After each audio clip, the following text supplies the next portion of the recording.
بعد فأعوذ باللہ من الشیطان الرجیم بسم اللہ الرحمن الرحیم عن غالب بن القطان عن رجل عن ابیہ عن جدہ قال قال رسول اللہ صلی اللہ تعالی علیہ وسلم ان العرافۃ حق ولا بد للناس من عرفاء ولكن العرفاء فی النار رواہ ابو داود۔ غالب قطان اپنے ابا سے روایت کرتے ہیں کہ حضور صلی اللہ علیہ وسلم نے ارشاد فرمایا، عرافہ یہ جو پبلک کے امیڈیٹ سربراہ ہوتے ہیں، جس طرح کوئی کہ پہلے زمانے میں سردار ہوتے تھے، آج کل چودھری ہوتے ہیں، کہیں ملک ہوتا ہے، تو ہائر اتھارٹی تک پبلک خود نہیں پہنچ سکتی، ان کی وساطت سے پہنچتے ہیں، اور اتھارٹی جو ہے وہ پبلک تک ان کے ذریعے جو ہے وہ اپروچ کرتے ہیں۔ تو حضور صلی اللہ علیہ وسلم نے ان کے بارے میں فرمایا کہ لوگوں کے لیے یہ طبقہ بڑا ضروری ہے، لوگوں کو ان کی ضرورت پڑتی ہے، لیکن مسئلہ یہ ہے کہ یہ لوگ قیامت والے دن دوزخ میں جائیں گے۔ اس کی وجہ یہ ہے کہ اللہ تبارک و تعالیٰ کسی کے کندھوں پر جو بوجھ ڈالتا ہے وہ ایک امانت ہے، اس کے حقوق پورے کرنا مشکل ہیں۔ جب آدمی اس میں سستی کرتا ہے تو قیامت والے دن معاملہ مشکل ہو جائے گا۔ فرمایا یہ طبقہ ہے تو بڑا ضروری، لوگوں کو اس کی ضرورت پڑتی ہے، لیکن یہ خود قیامت والے دن دوزخ میں جائیں گے۔ عن کعب بن عجرہ رضی اللہ تعالی عنہ قال لی رسول اللہ صلی اللہ علیہ وسلم اعیذک باللہ من امارۃ السفہاء قال وما ذاک یا رسول اللہ قال امراء سیکونون من بعدی من دخل علیہم فصدقہم بکذبہم وآنہم علی ظلمہم فلیسوا منی ولست منہم ولن یردوا علی الحوض ومن لم يدخل علیہم ولم یصدقہم بکذبہم ولم یعنہم علی ظلمہم فاولئک منی وانا منہم واولئک یردون علی الحوض رواہ ترمذی والنسائی۔ حضرت کعب بن عجرہ رضی اللہ تعالی عنہ سے مروی ہے، فرماتے ہیں حضور صلی عالم صلی اللہ تعالی علیہ وسلم نے مجھ سے فرمایا، میں عام لوگوں کی حکمرانی سے تمہیں اللہ تعالی کی پناہ میں دیتا ہوں۔ صفا امارت الصفا، صفی اس کو کہتے ہیں جس کی عقل صحیح کام نہ کرتی، امارت حکمرانی ہے۔ اے کعب بن عجرہ میں تمہیں ایسے لوگوں کی حکمرانی سے اللہ تعالیٰ کی پناہ میں دیتا ہوں۔ تو انہوں نے عرض کی یا رسول اللہ یہ کون لوگ ہیں؟ فرمایا یہ ایسے حکمران ہیں جو میرے بعد آئیں گے، میرے بعد یہ حکمران آئیں گے، جو لوگ ان کے پاس ہوں گے وہ ظالم، جھوٹے بھی ہوں گے اور ظالم بھی ہوں گے۔ جو ان کے پاس گیا تو جھوٹی باتیں جو انہوں نے کی ان کی تصدیق کی، اور جو ظلم وہ کرتے ہیں اس پر ان کی مدد کی۔ تو فرمایا جو لوگ ان کے پاس جائیں گے وہ جھوٹ بولیں گے اور یہ کہیں گے جناب سچ فرما رہے ہیں، حضرت صاحب سچ فرما رہے ہیں، اور ان کے ظلم پر ان کی مدد کریں گے۔ تو میرے ساتھ ان کا کوئی تعلق نہیں ہے، میرا ان کے ساتھ کوئی تعلق نہیں، نہ ان کا میرے ساتھ کوئی تعلق ہے، نہ میرا ان کے ساتھ کوئی تعلق ہے۔ اور قیامت والے دن ان کو میرے حوض پر آنے کی اجازت نہیں ہوگی، وَلَن يَرِدُوا عَلَيَّ الْحَوْض، وہ حوض پر میرے پاس نہیں آ سکیں گے۔ اور دوسری طرف وہ لوگ جو ایسے ظالم حکمرانوں کے پاس نہیں جائیں گے اور ان کی جھوٹی باتوں کی تصدیق نہیں کریں گے اور ظلم پر ان کی معاملت نہیں کریں گے، یہ وہ لوگ ہیں جو میرے ہیں میں ان کا ہوں، یہ وہ لوگ ہیں جو میرے ہیں اور میں ان کا ہوں، اور یہ وہ لوگ ہیں جو حوض کوثر پر میرے ساتھ آ کر میرے دست اقدس سے پانی پئیں گے۔ تو عمرہ کے کچھ لوگ بڑا شوق رکھتے ہیں عمرہ کے نزدیک لگنے کا، تعلق بنانے کا، اس قسم کی حدیث سے یہ وارننگ ہے کہ اس کا ممکن ہے تمہاری نظروں میں کوئی پہلو جو ہے وہ اچھا ہو، لیکن اس کا جو نقصان دہ پہلو ہے وہ بہت خطرناک ہے۔ وعن ابن عباس رضی اللہ تعالی عنہ عن النبی صلی اللہ تعالی علیہ وسلم قال من سکن البادیۃ جفا ومن اتبع الصید غفلا ومن اتى السلطان افتتنا، رواہ احمد والترمذی والنسائی، وفی روایت ابی داؤد من لزم السلطان افتتنا وما ازداد عبد من السلطان ذنوبا الا ازداد من اللہ بعدا۔ حضرت عبداللہ ابن عباس رضی اللہ تعالی عنہما حضور صلی اللہ تعالی وسلم سے یہ حدیث روایت کرتے ہیں، اس میں کچھ ضابطے بیان کر دیے کہ ہوتا کیسے۔ جو آدمی بادیہ میں رہتا ہے، یعنی وہ علاقے جہاں بادیاں نہیں ہیں، کسی ڈھوک پہ ڈیرا لگایا، جنگل میں ڈیرا لگایا، آبادی سے علیحدہ جو آدمی رہتا ہے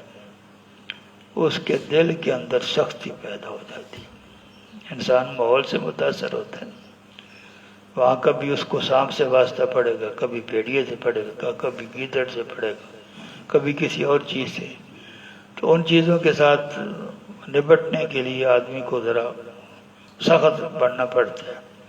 تو جس قسم کا اس کو انوائرنمنٹ ملے گی، ماحول ملے گا، اسی قسم کا اس کا رویہ ہو جائے گا۔ تو فرمایا جو جنگلوں میں رہتا ہے وہ اس کا دل سخت ہو جاتا ہے، اور جو شکار کے پیچھے بھاگتا ہے وہ اپنی ذمہ داریوں سے غافل ہو جاتا ہے، اس کو پھر نماز کی پرواہ کو نہیں ہوتا، اور بہت ساری جو ذمہ داریاں ہیں ان کو بھلا دیتا ہے اور شکار کا شوق پورا کرتا ہے۔ اور جو بادشاہ کے قریب جاتا ہے، بادشاہ سے مراد ہے جو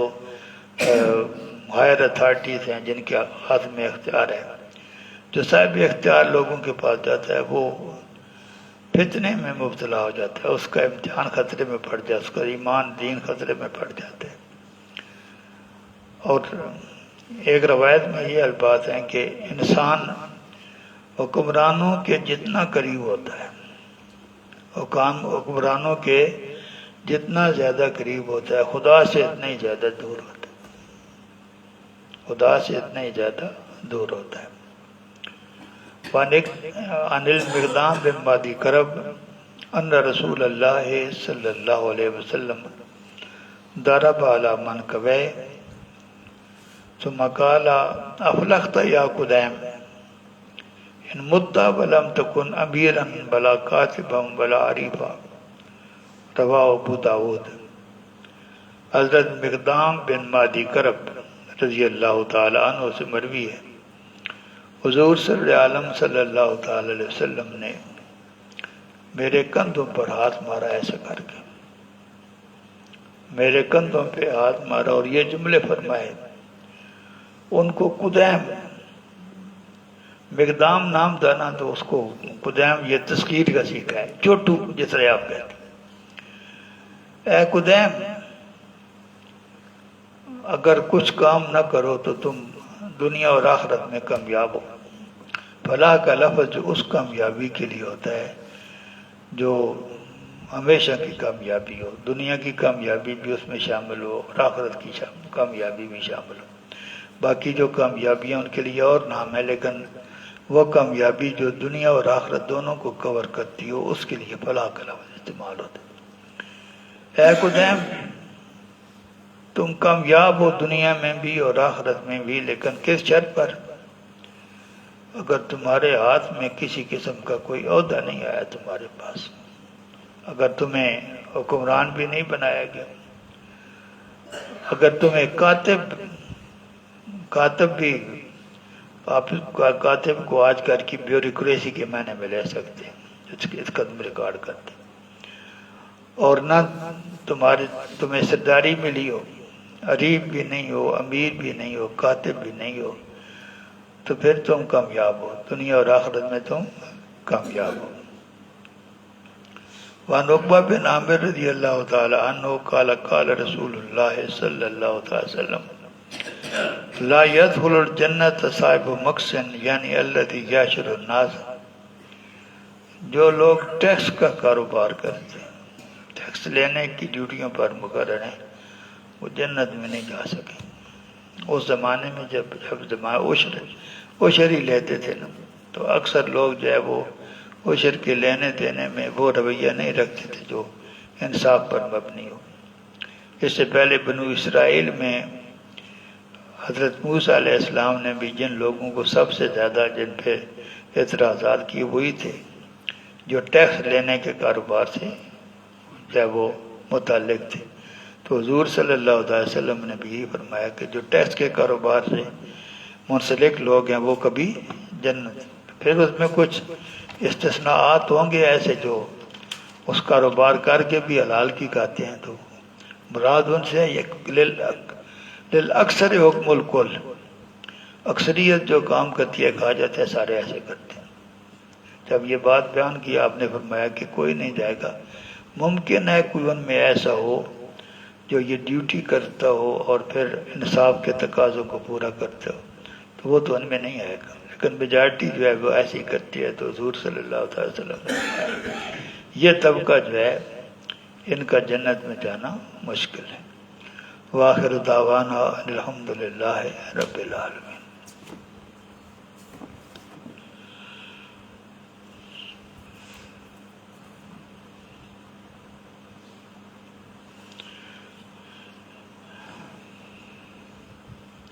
وطر میں کل عرض کیا تھا کہ وطر کی نماز ہم اس کو ایسے پڑھتے ہیں جیسے عشاء کا حصہ ہو۔ وطر عشاء کا حصہ نہیں ہے، چونکہ دونوں کا وقت ایک ہے، اس لیے ہم یہ سمجھتے ہیں کہ عشاء کا حصہ ہے۔ وطر جو ہے وہ ایک علیحدہ نماز ہے جو فرض نہیں ہے، واجب ہے۔ اس کی 3 رکعتیں ہیں اور ایک ہی سلام کے ساتھ ان کو پڑھنا ہے۔ فرضوں کی تمام رکعتوں میں سورہ فاتحہ کے بعد سورت نہیں پڑھی جاتی، تیسری چوتھی رکعت میں سورہ فاتحہ پڑھی جاتی ہے، لیکن اس کے بعد کوئی قرآن حکیم کی اور سورت جو ملانی ہوتی ہے، فرضوں کی تیسری چوتھی رکعت میں وہ نہیں ملائی جاتی، ملانے کی اجازت ہی نہیں ہے، کوئی ملائے گا تو نماز ٹوٹ جائے گی۔ لیکن وطروں کی تمام رکعتوں میں سورہ فاتحہ بھی پڑھنی ہے اور اس کے بعد ایک اور سورت بھی پڑھنی ہے، اور 2 رکعتیں پڑھنے کے بعد بیٹھنا ہے، اور 2 رکعتوں کے بعد جو آپ نے قاعدہ کرنا ہے اس میں آپ نے صرف تشہد پڑھنا ہے۔ تشہد عبدو و رسولوں پہ ختم ہو جاتا ہے، تحیات شروع ہوتا ہے، عبدو و رسولوں پر ختم ہو جاتا ہے۔ فرض نمازوں میں بھی یہ جو درمیانی قاعدہ ہے، اس درمیانے قاعدے میں صرف تشہد پڑھنا ہے۔ واجب نمازوں میں بھی درمیانی قاعدے میں صرف تشہد پڑھنا ہے، بعد میں درود شریف نہیں پڑھنا۔ جو سنت مؤکدہ ہیں ان میں بھی درمیانی قاعدے میں صرف تشہد پڑھنا ہے، لیکن جو سنت غیر مؤکدہ ہیں اور اگر آپ 4 نوافل کی نیت کرتے ہیں، سنت مؤکدہ ہوں یا نفل نماز آپ پڑھ رہے ہوں، تو درمیانی قاعدہ جو ہے اس میں درود شریف بھی پڑھنا ہے، دعا بھی پڑھنی ہے۔ یہ عام لوگوں کو، انگلینڈ میں ایک دفعہ میں درس دیتا تھا وہاں، تو کچھ اس میں دیوبندی علماء بھی بیٹھتے تھے، یہ میں نے بیان کیا تو وہ کہتے ہیں یہ تو ہے ہی کہیں نہیں لکھا ہوا، وہ جو کتاب میں ان کو پڑھا رہا تھا یہی جو ہے وہ نور الہدیٰ، اس کے اندر بھی لکھا ہوا ہے، لیکن لکھا ہوا ایسے ہے جیسے تھوڑی عقل استعمال کرنی پڑتی ہے۔ تو عام لوگوں کو یہ پتہ نہیں ہے کہ جو سنت غیر مقطع ہیں یا نوافل ہیں ان کی اگر آپ